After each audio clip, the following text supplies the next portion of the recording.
எல்லா தமிழ் மக்களுக்கும் வணக்கம். இன்றைக்கி சிக்கன் லெக் பீஸ் வந்து எப்படி ஃப்ரை பண்ணுறது அப்படின்னு பார்க்கலாம். இது ரொம்பவே டேஸ்டியாக இருக்கும்.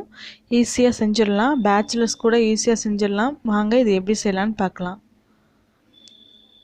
நான் வந்து 2 லெக் பீஸ் வந்து எடுத்திருக்கேன். தோல் உள்ள சிக்கன் தான் வாங்கியிருக்கேன். ஒரு அரை டீஸ்பூன் அளவுக்கு இஞ்சி பூண்டு பேஸ்ட் வந்து சேர்த்துக்கலாம். இஞ்சி பூண்டு பேஸ்ட்டு சேர்த்ததுக்கப்புறம் சால்ட் வந்து தேவையான அளவு சேர்த்துக்கோங்க. 2 லெக் பீஸ்க்கு எவ்வளோ சால்ட் வருமோ அதுக்கேற்ற மாதிரி சேர்த்துக்கோங்க. அதுக்கப்புறம் ஒரு ஹாஃப் லெமனை வந்து பிழிஞ்சு அதோட ஜூஸ் வந்து சேர்த்துக்கோங்க. நெக்ஸ்ட்டு வந்து ஒரு 1/4 டீஸ்பூன் அளவுக்கு மஞ்சத்தூள் வந்து சேர்த்துக்கோங்க. அதுக்கடுத்து மிளகாத்தூள் வந்து நான் 1 ஸ்பூன் சேர்த்துருக்கேன். நம்ம வந்து பெப்பர் தூளும் சேர்க்க போகிறோம். காரம் வந்து இந்த மிளகாத்தூளில் நல்லாவே இருக்கும். ஸோ அதுக்கேற்ற மாதிரி உங்கள் மிளகாத்தூளை பொறுத்து நீங்கள் வந்து காரத்தை சேர்த்துக்கோங்க. அதுக்கடுத்து சீரகத்தூள் 1 ஸ்பூன் சேர்த்துருக்கேன். பெப்பர் தூள் வந்து 3/4 ஸ்பூன் கிட்ட சேர்த்துருக்கேன். இது எல்லாத்தையும் ஒன்றா சேர்த்து நல்லா மிக்ஸ் பண்ணிக்கலாம். நான் அந்த சிக்கன் நடுவில் வந்து அந்த கீரல் போடுவோம் இல்லையா, அது வந்து போட்டிருக்கேன். அதுக்குள்ளெல்லாம் இந்த மசாலா நல்லா மிக்ஸ் ஆகிற மாதிரி நல்லா மேரினேட் பண்ணுங்கள். மேரினேட் பண்ணுறது ஒரு 5 மினிட்ஸாவது பண்ணுங்கள். அப்போ தான் அதோட மசாலா எல்லாமே நல்லா சாரும். அந்த மாதிரி மேரினேட் பண்ணிவிட்டு ஒரு 1/2 அன் ஹவர் வந்து ஃப்ரீசரில் வச்சு எடுத்துக்கோங்க. இல்லைனா நீங்கள் வெளியில் வைக்கிறதா இருந்தால் நார்மலாக வெளியில் வச்சு ஒரு 1/2 அன் ஹவர் கழித்து எடுத்துக்கோங்க.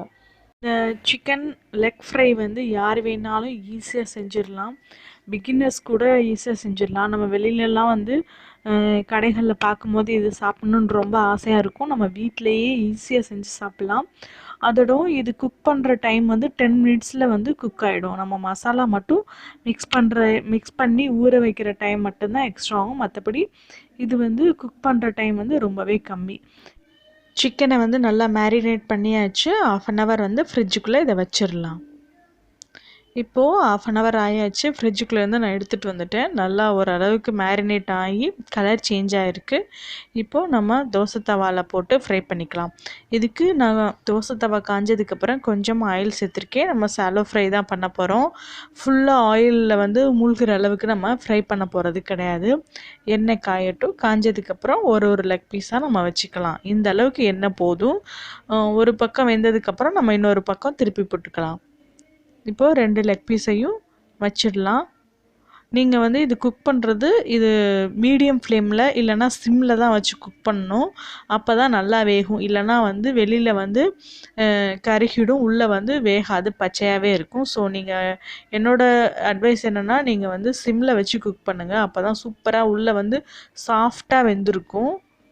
பாருங்கள், நான் அப்படி ஸ்பூனால் பெரட்டும் போதே அது நல்லா வெந்திருக்கிறது தெரியும்.